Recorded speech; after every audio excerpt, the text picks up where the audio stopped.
Every time you catch a flight, you're adding a significant number of planet-warming gases to the atmosphere, and that only adds to the problem of climate change. The best thing to do is to just not fly.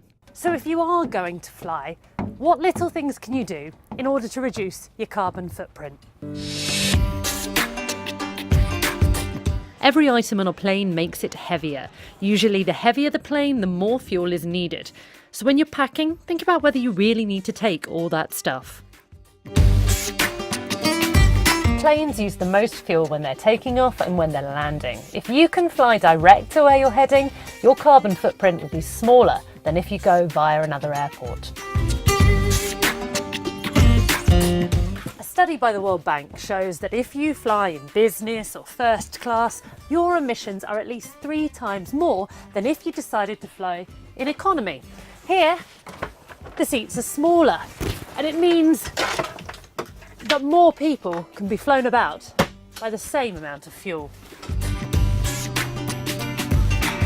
Some airlines produce more carbon emissions than others, worth bearing in mind when you book your flight. If you travel by car to airports that are further away from your home, you're creating more emissions than using your local airport. There are dozens of online calculators which can help you balance out your share of emissions from your flight by investing in environmental projects around the world. Some people say that doing these things doesn't really tackle the bigger problem, it just reduces it ever so slightly. But others say, well, it's better than doing nothing.